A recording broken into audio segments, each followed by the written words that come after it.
but it is still the underdog. Sadly, this war is still happening, and we will continue to tell the story of the conflict in Ukraine.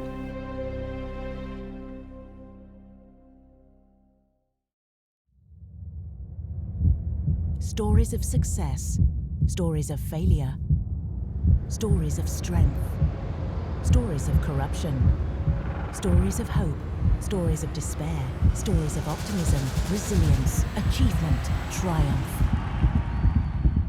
Remarkable stories from different places around the world. Join us for a series of stunning award-winning documentaries. Why Stories on BBC World News.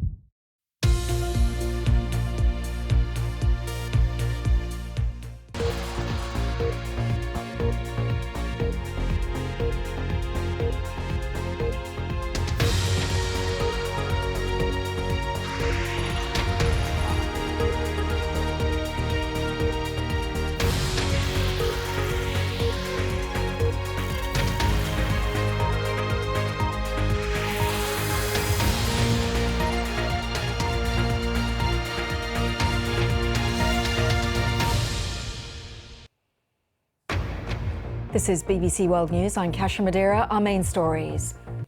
Alec Murdoch, the disgraced South Carolina lawyer, is sentenced to life in prison for the murder of his son and his wife. I sentence you to prison for murdering him for the rest of your natural life. Those sentences will run consecutive. In Ukraine, the head of Russia's Wagner Group says its forces now surround most of Bakhmut, the East Ukrainian city, which has been the focus of extensive fighting in recent weeks. Concerns over China's military ambitions feature on the sidelines of the G20 meeting in Delhi. A British parliamentary probe into Partygate finds evidence that breaches of COVID rules would have been obvious to Boris Johnson.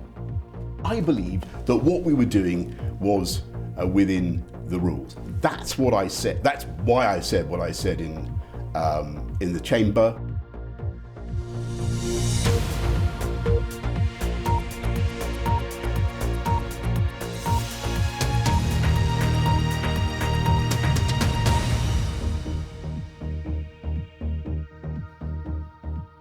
Welcome. Alex Murdoch, a prominent South Carolina lawyer, has been given 2 life terms in prison for the murders of his wife and son on their Hunting estate in a case that has drawn global attention.